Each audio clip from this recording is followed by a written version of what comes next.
What's going on, everybody? Kennybomb is in the building, and the month of June means we are getting close to the next WWE 2K24 DLC pack. Now, I think everybody will agree, they over-delivered with that first one, but can they follow it up with pack 2? Today, we try to answer that exact question. But first, if you want to see more WWE 2K24 content on this channel, let me know by dropping a like on this video. But don't forget to smash that subscribe button, especially if you don't want to miss any of those updates. Now let's get into it.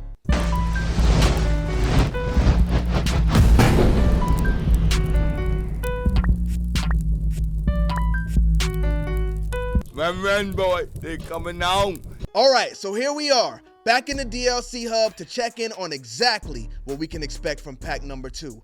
But I mentioned in the intro that they over-delivered with pack number 1. So let's start here so we can compare what we got last month to what we can expect in the month of June. Well, this month for the people who watched this on day 1. Love y'all to death. But this was a star-studded pack. I don't know if it was a good idea for them to come off this strong, because putting stars like CM Punk, the Dudley Boys, Sandman, Terry Funk, these are ECW legends, and these are people who made a big name in WWE. Well, CM Punk and the Dudley Boys did, but Sandman and Terry Funk speak to a very large audience for obvious reasons. But we also got this Paul Heyman manager card, which is what I don't care about, and the Superstar cards, which are pretty cool if you like to collect these cards in my faction. But they didn't stop here. Along with this ECW pack, they added extra weapons. Now, I do wish the light tubes had better physics, and I do wish the barbed wire bat made your opponent bleed on command, but these are things that were not advertised in this pack, and we still got them, so whether they're perfect or not, they're a very welcome addition. And the patch we got behind this update didn't fall behind either. They fixed a lot of things, not everything, but the fact that they're updating entrances for random mid-card wrestlers shows me they really care about the presentation they're putting on here. So with the patch, with the wrestlers in this pack, and with the weapons they added, I would rate this thing a 9 out of 10 overall. But can they follow up with pack number 2?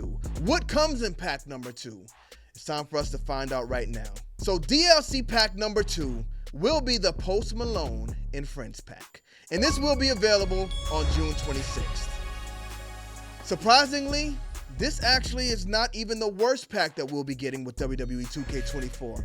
And honestly, it might not be a bad pack for a lot of people, because if it was the 50 Cent pack, I would care about it. If it was the XXXTentacion pack, I would care about it. If it was the Kendrick Lamar pack, I would care about it. But Post Malone is what I don't care about. I can't even get it out. But apparently, a lot of people care about Post Malone. The guy has the #1 hit on Billboard right now as I'm recording this video, so this is a big win for those fans, and this is honestly a big win for WWE, because he is a pretty big artist. He's just who I don't care about. So the first one shown in this pack is Post Malone, and as I told y'all a million times just now, that's what I don't care about. But following up Post Malone, we are getting Sensational Sherri. Now, this is a wrestler who is a legend, but I'll never be using her.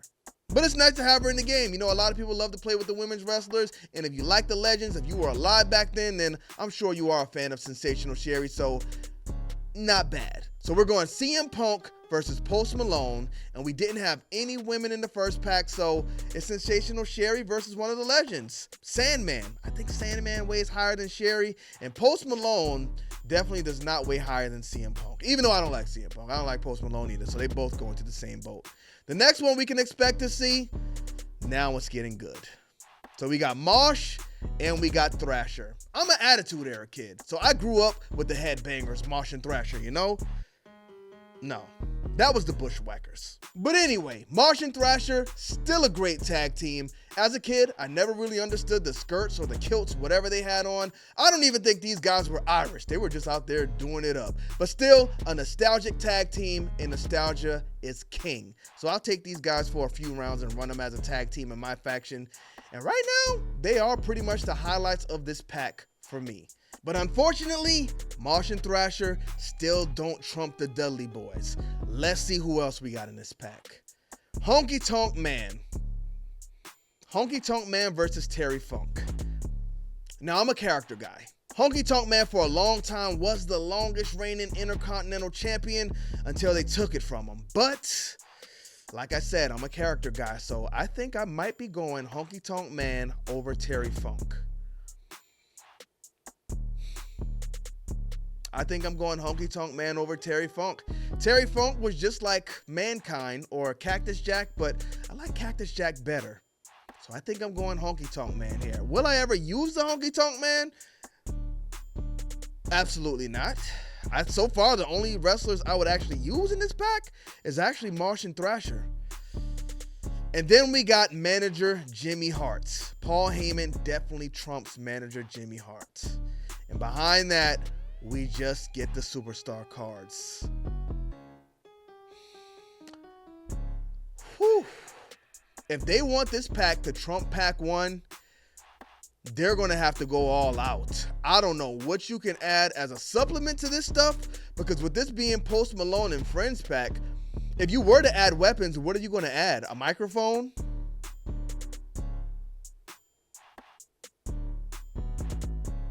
I mean, I guess a guitar for Honky Tonk Man, but oh boy, they got some work to do. So looking at the names and just taking everything at face value based on what we see, we got a rough DLC pack here, y'all. So I need to know in the comment section, are y'all excited about this one? Is this a DLC pack y'all care about? If you stop playing this game, are you turning it back on to use any of these wrestlers or Post Malone? Let me know in the comment section. They came out of the gate swinging with pack 1 and even gave us some things we didn't expect. Now that could end up being a really good thing, or that could end up being a really bad thing for them. Because now that they gave us those things in pack 1, even though they're not advertised here, I'm sure a lot of people are expecting a few extras in pack 2. So I'm hoping they had that plan the whole time, because if not, y'all, it's going to be a pretty rough month. But if you don't like this pack, I hate to tell you, but as I said earlier, this ain't even the worst of it. In July, it's gonna be a disaster. We just gotta hang out, y'all, because Jade Cargill will be coming up here pretty soon, and seeing what they did with CM Punk gets me optimistic. I just hope somebody breaks the rules and adds Jade Cargill to Community Creations as a wrestler who is eligible for intergender wrestling. But we'll see. Let me know in the comment section what you guys think about pack number 2, and are you excited at all for pack number 3? Also, where in the hell is the WrestleMania 40 arena? Bomb Squad. Let's get to that.